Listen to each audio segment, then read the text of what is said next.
Eu gostaria que você abrisse a sua Bíblia no livro de Isaías, o seu capítulo 43. Você, somente o versículo 10.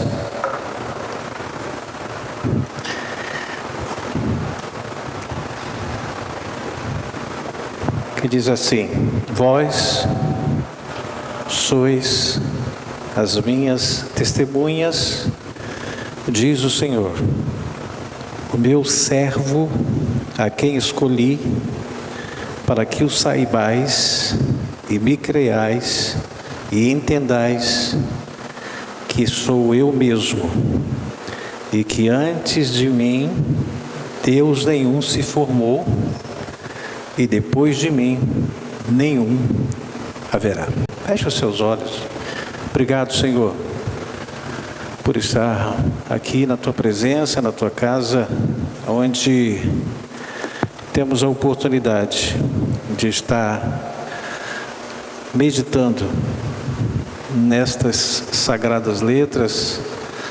A palavra de Deus, ela é poderosa, ela é cortante, ela é semelhante a uma espada pontiaguda de 2 gumes, que atinge a divisão da alma e do espírito, juntas e medulas, e apta para discernir pensamentos e intenções do coração.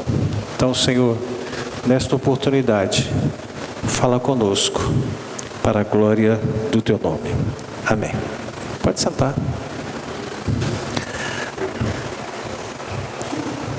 Deixa eu ligar aqui, porque já estou começando a suar. Alguém liga para mim ali, por favor? Obrigado. O profeta Isaías era um profeta, e ele fez essa declaração ao povo de Israel. Só que ele profetizou há 700 anos antes da vinda do Messias, o Salvador.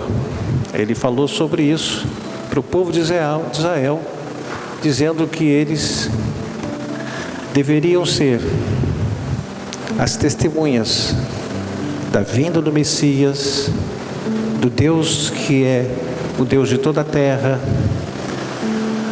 Ele designou ao povo de Deus, ao povo de Israel, sendo que o povo de Israel não aceitou esse Messias que ao qual nós somos salvos, como o Messias, como o Redentor, pelas circunstâncias da qual ele veio.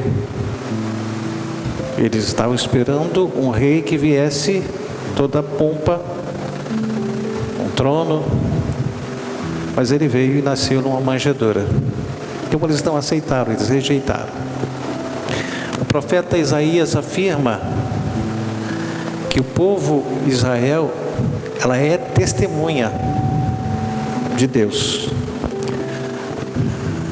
Quando as coisas que estão acontecendo, a evolução de Israel, a capacidade que eles adquirem em todas as esferas da vida deles, eles declaram que Deus é o Deus da vida deles, por aquilo que eles estão alcançando no aspecto material. No aspecto espiritual, eles ainda não experimentaram o que nós já experimentamos. Por quê? Primeiro, porque eles não aceitaram Jesus como Messias. Então, eles têm a experiência do que Deus pode fazer na vida deles, e tem feito na terra, porque eles estão esperando ainda o Messias. Então há uma distinção muito clara entre aquele que vive na condição de Deus, que é o povo de Israel, como provedor, e daquele que vive em função de Deus como Salvador. já pensando na eternidade. O povo escolhido, esse povo de Israel, ele foi escolhido para reconhecer e crer que Ele, Deus, é o único Deus. Ele disse: antes de mim não se formou nenhum Deus, e depois de mim também não. Eles foram chamados para testemunhar isso. Mas como? Com atitude, com a forma que reage, com as decisões, com as escolhas. Eles estão testemunhando. Neste versículo, Deus se apresenta como o único Deus verdadeiro, enfatizando que antes dele nenhum outro existiu e depois dele nenhum outro existirá. Então é o único. O Senhor é o único Salvador. O povo de Israel foi escolhido por Deus para que fossem testemunha, e esse testemunhar, ela enfatizava, através do comportamento desse povo, que o mundo poderia conhecer e crer em sua existência e singularidade. Isaías, no versículo 11, que é um versículo após o que nós lemos, que diz assim: eu sou o Senhor, e fora de mim não há Salvador. Então Deus, Ele já se colocou como Salvador daquele povo, e Deus tem salvado aquele povo de muitas situações. Teve a guerra de 6 dias, várias situações que Deus salvou. E se fora de mim não há outro Salvador. Então eles precisam, e eles estão testemunhando este Deus, que eles agora entendem, Deus que salva a vida deles de circunstâncias terrenas. Aqui Deus declara ser o Senhor e o único Salvador, reiterando sua exclusividade e poder. Ele afirma que não há outro além dele nem antes dele que possa salvar o povo. E o povo de Israel é muito fiel a Deus, mesmo sem conhecer Jesus. Mas eles são fiéis a Deus. Em resumo, esse versículo declara a unicidade de Deus, afirmando que Ele é o único Deus e Salvador. Ser testemunha de Deus para o mundo é o papel do povo de Israel. Tanto que eles incomodam as nações do mundo. Eles se surpreendem pela capacidade que eles têm. Ninguém consegue destruir, ninguém consegue mudar o panorama do povo de Israel, porque Deus é com eles. Nós lemos aqui, não hoje, mas que o povo de Deus é considerado como esposa de Deus. Por que esposa? Pela intimidade, pela exclusividade, pela preferência. Deus sempre tem algo para o seu povo. Assim como o marido sempre coloca a esposa como a preferida, diante dos filhos, diante dos parentes, a esposa é a primeira. Ela é exclusiva. E Deus considera o povo exclusivo, propriedade exclusiva de Deus. Por isso é intimidade. Por isso ele disse que era marido desse povo, uma intimidade. Esse trecho faz parte do livro de Isaías, que é um livro profético, que trata da relação entre Deus e o povo de Israel. Trecho que trata sobre o foco em suas promessas, juízos e esperança de restauração. O contexto geral do capítulo 43 de Isaías fala sobre a libertação de Israel do exílio da Babilônia. Também fala sobre a restauração da nação de Israel, onde Deus reafirma o seu amor e a sua proteção sobre o seu povo. Ter Deus como Deus gera proteção, gera provisão. Só que nós estamos numa esfera um pouquinho mais elevada do que o povo de Israel, porque eles têm Deus como Deus da vida deles na esfera material.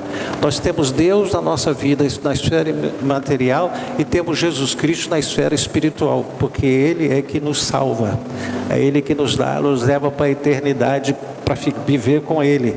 Então nós temos uma característica superior ao povo de Israel. O povo de Israel se apega em Deus, nós nos apegamos em Deus, nós nos apegamos em Jesus, nós nos apegamos ao Espírito Santo. Então nós estamos numa situação privilegiada diante do povo. O povo de Israel zela pelo nome de Deus, porém aguardando o Messias. Nós precisamos estar nessa esfera de zelar o nome de Deus, ser testemunha dele, ser testemunha de Cristo e ser testemunha daquilo que o Espírito Santo é capaz de fazer. Também, porém, Israel não colocou em prática essa palavra proferida na sua inteireza, que foi dita pelo profeta Isaías, porque eles estão aguardando o Messias. Então eles tinham um Deus, mas criou uma lacuna. Então o Senhor estendeu essa missão para a igreja de Cristo. Essa missão é para a igreja de Cristo. Então o Senhor designou a igreja para ser testemunha de Cristo. Por isso há uma diferença entre crente e cristão. O crente crê, o cristão testemunha. O crente, eu creio, mas ele não é cristão ainda, porque ele só crê, não testemunha, não vive essa vida. Não é uma testemunha, não, o Senhor é poderoso. Não, assim, o crente fala assim, eu creio em Deus, mas a minha vida é tão difícil. Ele está só crente, ele é só crente. Ele precisa ser cristão, sabendo que o Senhor, Ele salva de toda e qualquer situação. Que a salvação que Jesus promove não é só para me levar para o céu, mas de circunstâncias que eu vivo no meu dia a dia aqui na terra. Amém? Amém?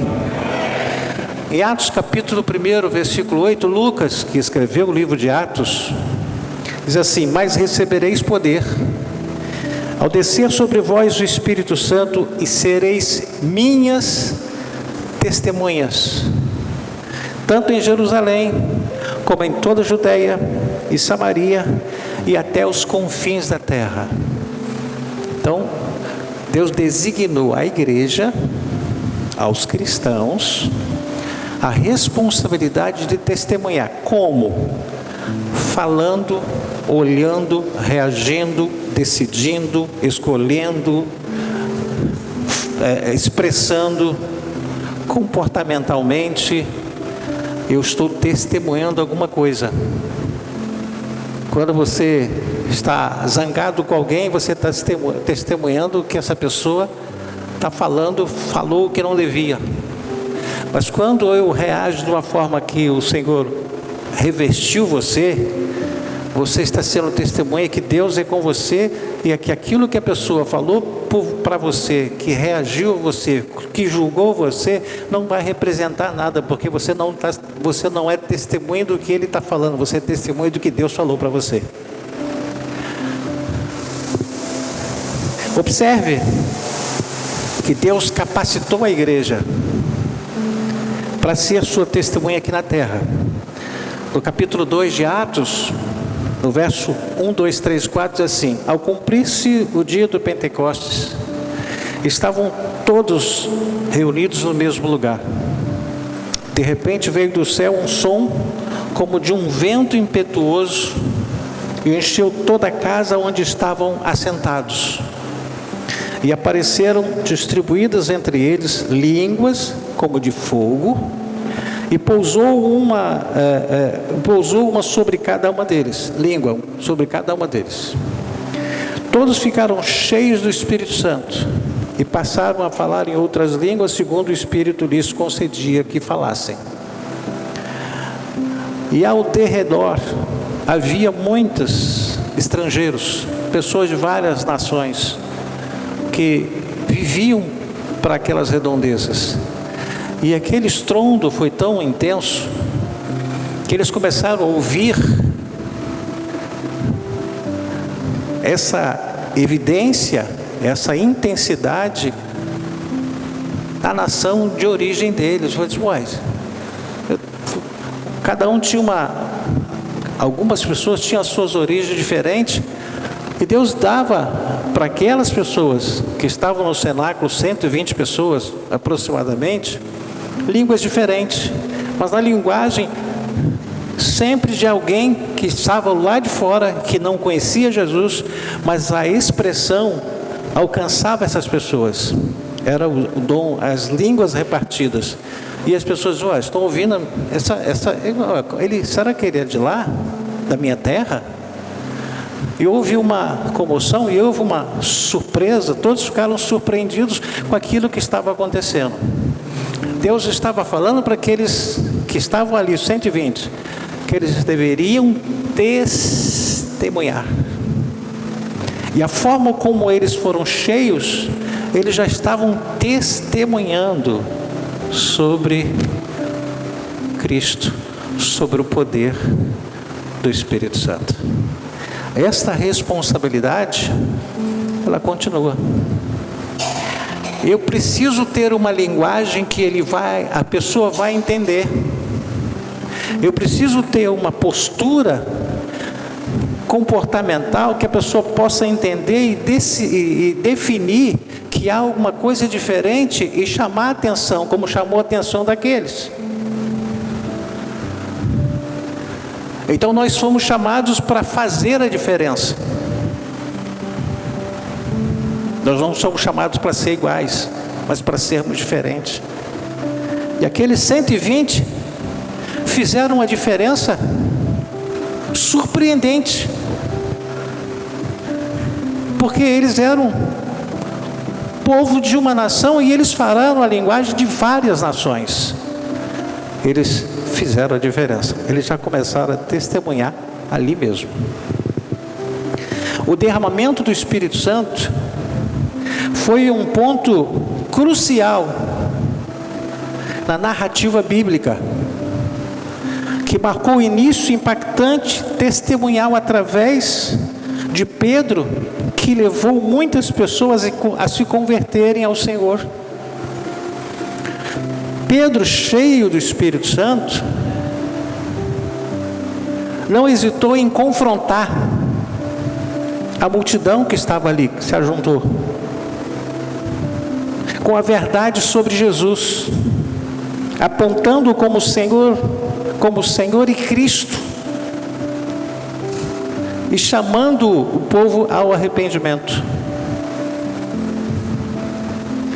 No versículo 21 do capítulo 2 fala assim: e acontecerá que todo aquele que invocar o nome do Senhor será salvo. Versículo 22, Pedro dizendo: varões israelitas, atendei a estas palavras: Jesus o Nazareno, varão aprovado por Deus diante de vós com milagres, prodígios e sinais, os quais o próprio Deus realizou por intermédio dele entre vós, como vós mesmos sabeis. Verso 23, sendo este entregue pelo determinado desígnio e presciência de Deus, vós o matastes, crucificando por mãos de iníquos. Verso 24, a qual, porém, Deus ressuscitou, rompendo os grilhões da morte, porquanto não era possível que ele fosse retido por ela, a morte. Deus usou Pedro para falar àquela multidão sobre Jesus Cristo. Ele foi testemunha do poder do Altíssimo. E Deus designou para mim e para você, para aquele que é seguidor de Cristo, para aquele que serve a Cristo, para aquele que abre mão das suas vontades e procura sempre fazer a vontade de Deus. Eu preciso testemunhar isso. Mas por que você não faz isso? É porque eu não me sinto bem. Você é testemunha dele. A gente passa a ser diferente. Ah, mas todo mundo xinga, por que você não xinga? Porque eu sou diferente. Ah, todo mundo reage assim, por que você não reage? Porque eu sou diferente. Eu estou testemunhando do amor de Cristo, do poder de Cristo, da graça de Cristo, da misericórdia de Deus. Eu fui chamado, você foi chamado para testemunhar através das suas atitudes, através do seu comportamento, através das suas decisões, através das suas escolhas. Nós somos chamados para testemunhar. O discurso de Pedro ocorreu no dia de Pentecostes, quando o poder do Espírito Santo desceu sobre os apóstolos. E foi nesse dia que os apóstolos foram capacitados a falar em outras línguas e a testemunhar sobre Jesus com ousadia pelo poder e autoridade do Espírito Santo. A multidão curiosa e em parte cética quer dizer incrédula, observava os apóstolos e questionava sobre o que estava acontecendo. Assim como você que é cristão, e a sua postura, a sua reação, diz: meu Deus, mas quem é que pode? Parece que a pessoa não tem sangue, a pessoa não reage. As pessoas, elas ficam surpresas. Ah, não é possível que só porque ele é cristão, céticas, incrédulas.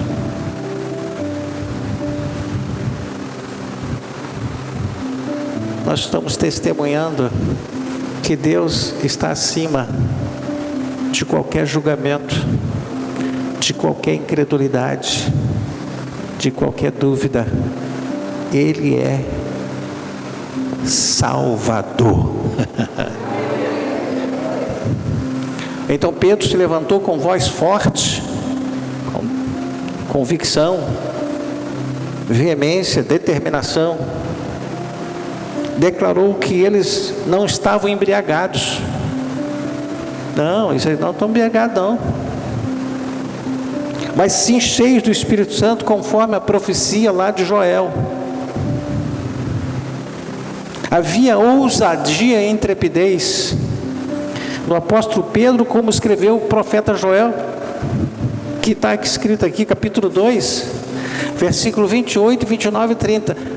As escrituras, elas têm o direcionamento para Cristo e para a igreja.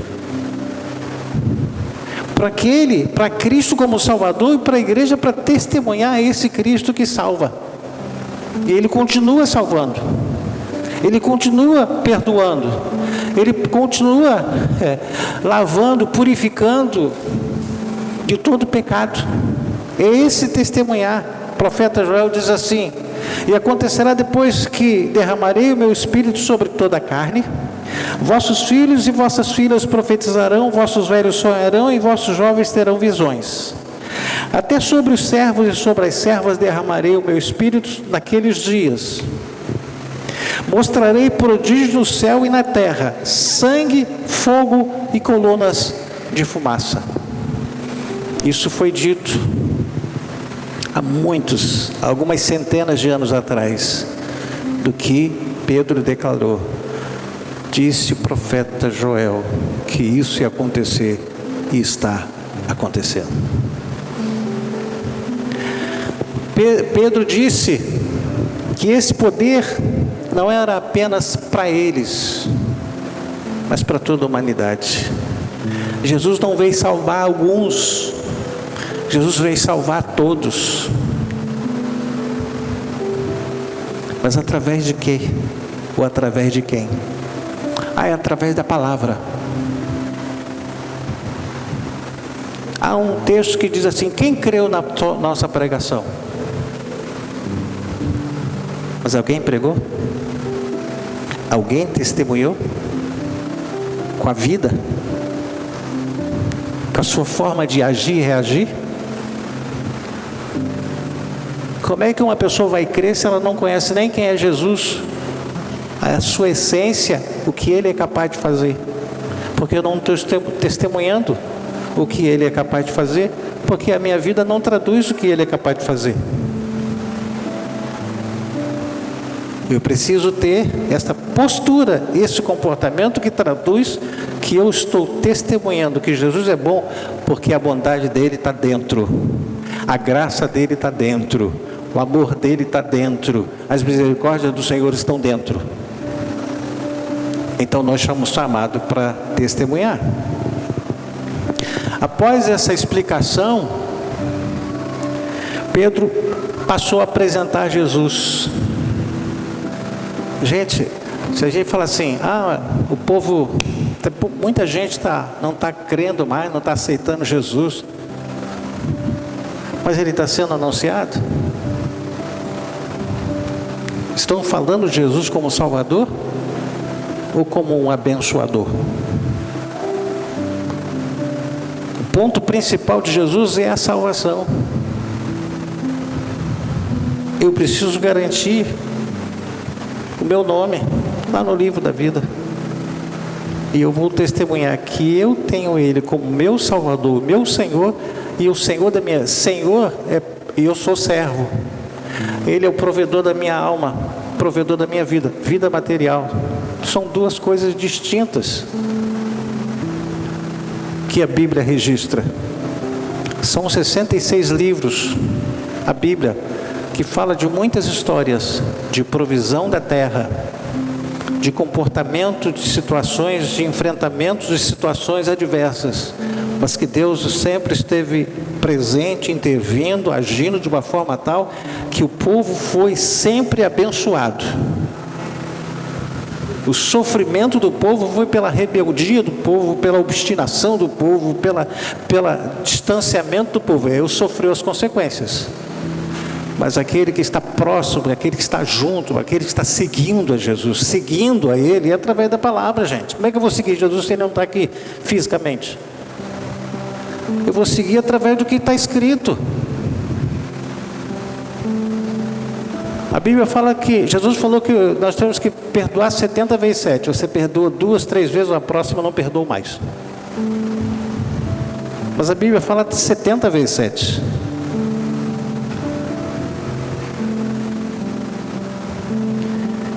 Pedro aponta Jesus como cumprimento das profecias do Antigo Testamento e chama o povo ao arrependimento, ao batismo e ao recebimento do Espírito Santo. Então, olha só, arrependimento, batismo e Espírito Santo. A gente às vezes quer anular os dois e só o Espírito Santo. Não.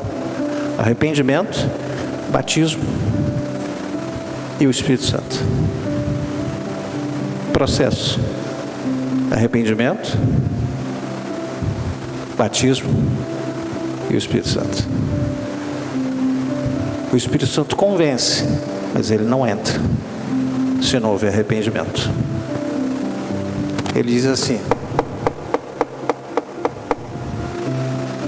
eis que estou à porta e bato. Se alguém ouvir e abrir a porta, eu entrarei, cearei com ele e ele comigo, e farei nele morada. Então, primeiro arrependimento, batismo e Espírito Santo. É um processo. A vida cristã é um processo. Não é Shazam. Mudei. É processo. Pedro centralizou seu discurso em Jesus, apresentando como Messias prometido, que muitos haviam rejeitado, o Filho de Deus e Salvador. A pregação de Pedro tinha como objetivo levar o povo ao arrependimento genuíno. Não é remorso, é arrependimento. Remorso é uma coisa, arrependimento é outra. Arrependimento diz: eu não vou fazer mais isso, não dá para mim mais. Isso é arrependimento. Remorso: nossa, fiz isso. Ele vai ficar de remorso em remorso. Nossa, fiz isso também. Não é isso. Deus quer arrependimento. Pedro destacou com propriedade que a atuação do Espírito Santo na vida daqueles que se rendessem a Cristo era uma coisa que aconteceria desde que houvesse arrependimento. Pedro disse que com a rendição de Cristo eles seriam capacitados a testemunhar boas novas. Pedro estava regimentando pessoas para serem também testemunhar boas novas. Como também passariam a viver de forma diferente e transformadora. Gente, quem aceita Cristo, entrega a Cristo, deixa Cristo tomar conta da vida, ele passa a ser diferente. É diferente, uma pessoa decide por Cristo, mas não segue a Cristo. Ele não se converte a Ele. Ele se convence que Ele é Salvador, mas não se converte ao Salvador. E eu preciso me converter a Ele. E eu preciso me abrir mão da minha vida por Ele. Ele abriu a dele por minha vida.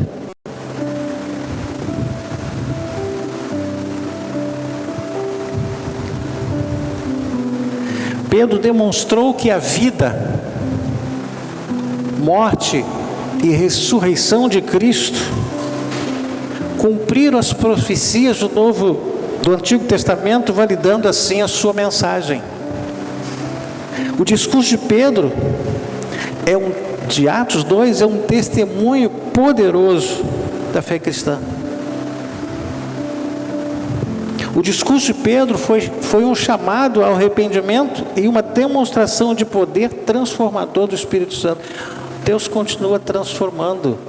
O poder da transformação continua, gente. Mas por que as pessoas às vezes não são transformadas? Porque elas não se arrependem. Elas só têm consciência. Eu sei que eu estou errado, eu preciso melhorar, eu vou parar. Não tem arrependimento. Aí as coisas não acontecem. E aí eu questiono: por que o Senhor não me abençoou? Ou você reconheceu? Você teve uma decisão?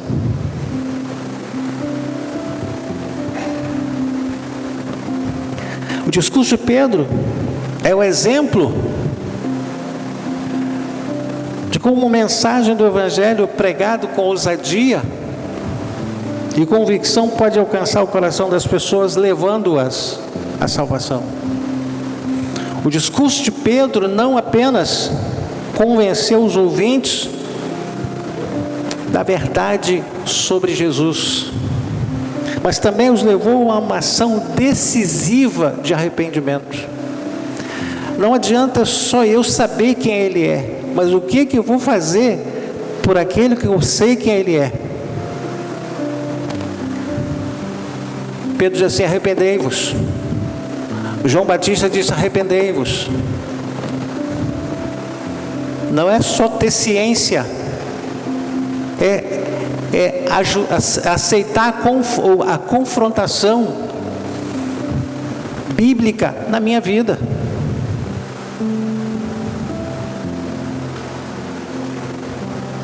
O discurso de Pedro não apenas convenceu os ouvintes da verdade de Jesus, mas também os levou a uma ação decisiva de arrependimento e batismo.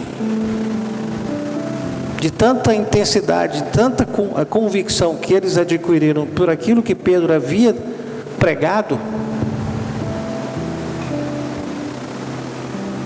eles se dispuseram ao batismo, para o perdão dos pecados e recebimento do Espírito Santo.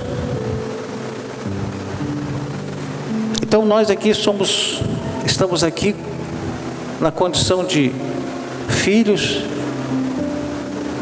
cristão ou crente, mas você está testemunhando. Nós somos chamados para isso.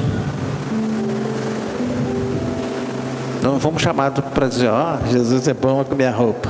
Não, é testemunhar o amor dele, testemunhar a graça dele, testemunhar as misericórdias dele, testemunhar sobre o plano da salvação. Ele salvou a minha vida, Ele muda tudo, Ele mudou a minha vida. Isso é testemunhar. Essas instruções refletiam a necessidade imediata de mudança do coração e mudança de foco. Você conhece Jesus na sua intensidade, na sua amplidão, você não vai ficar acomodado na mesma direção. Você fala: não posso ficar aqui mais. Eu vou ter mudança de foco, eu vou ter mudança de direção. Essas instruções, elas refletiam a necessidade imediata de mudança de coração, de mudança de foco. E a promessa de bênçãos espirituais futuras seria uma realidade para todos os que viessem a crer em Cristo. O batismo em nome de Jesus marcou e marca a mudança significativa das pessoas, indicando assim uma nova aliança e um compromisso pessoal que elas passam a dar a Cristo. As pessoas têm muita dificuldade de batizar. Por quê? Porque ele está selando uma aliança.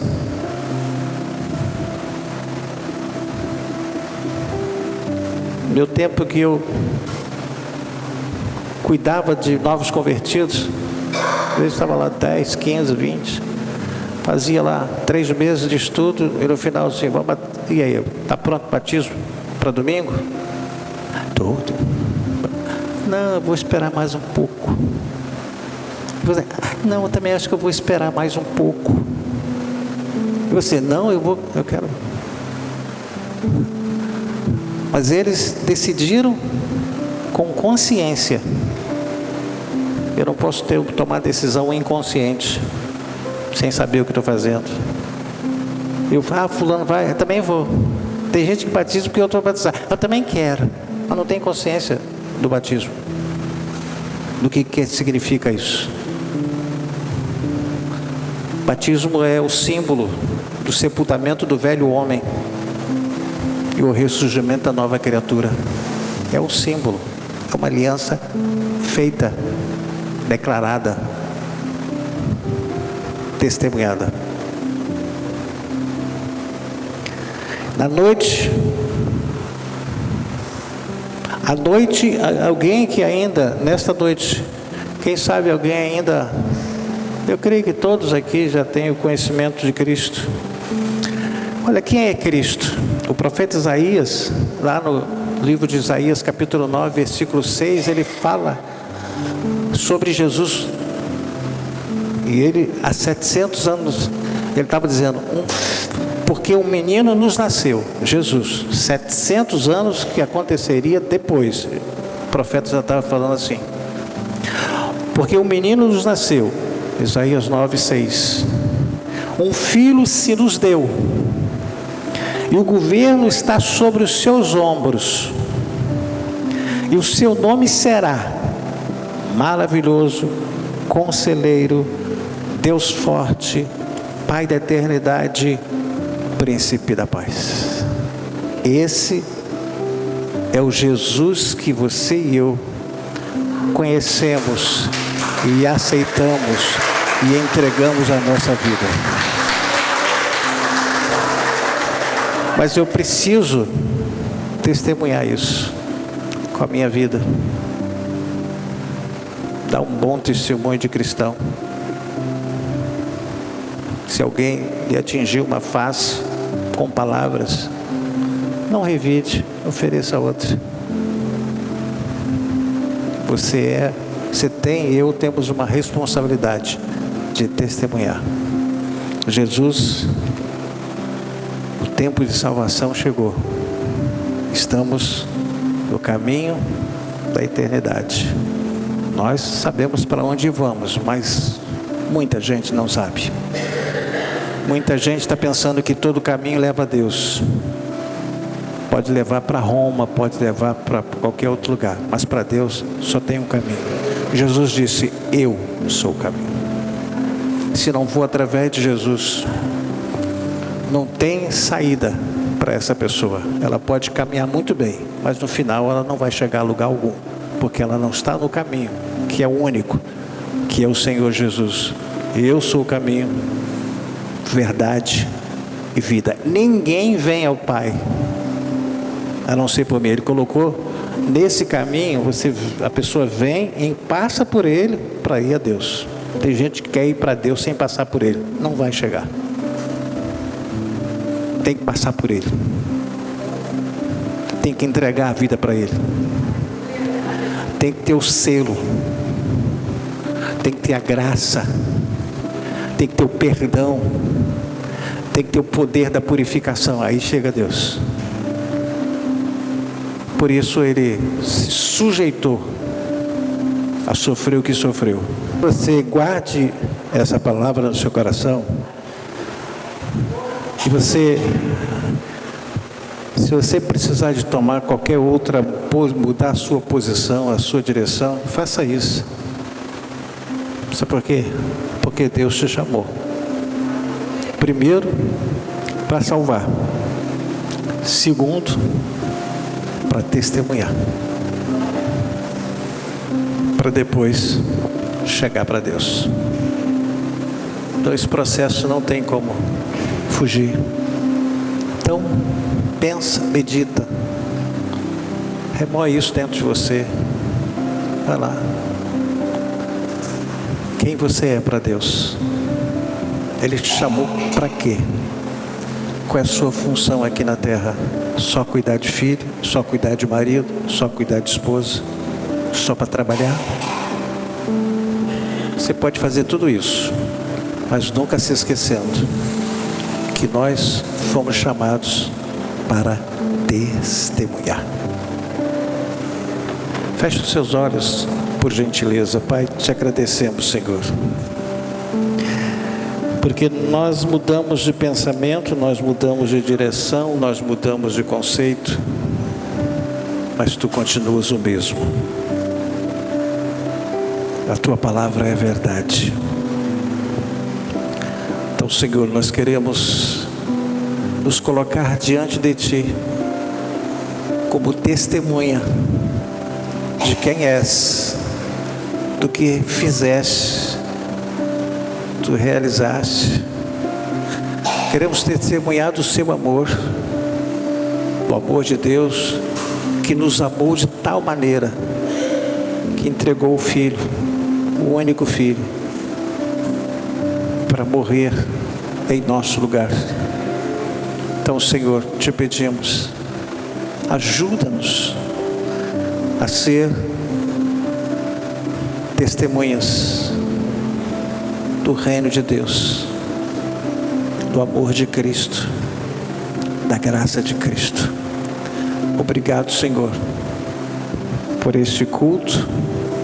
Obrigado, Senhor, pela semana que findou, esta primeira semana completa de 2026. Esteja conosco.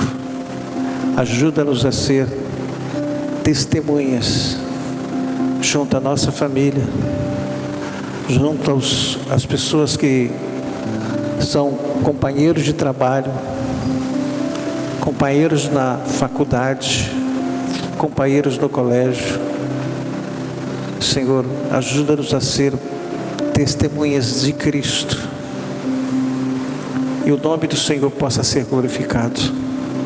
Eu quero abençoar todas as famílias aqui, marido, mulher, filhos, aqueles que estão com seus netos, sejam abençoados, e o Senhor seja engrandecido, e ajuda-nos, Espírito Santo, a sermos boas testemunhas, testemunhar desse amor que excede todo entendimento, dessa paz que Ele promove, que excede todo entendimento. Nós somos agradecidos pelo precioso nome de Jesus Cristo, e que a graça de nosso Senhor e Salvador Jesus Cristo, e o amor de Deus nosso Pai, e as doces consolações do Espírito Santo estejam com toda a igreja, hoje e sempre. E a igreja diga: Deus abençoe vocês, irmãos.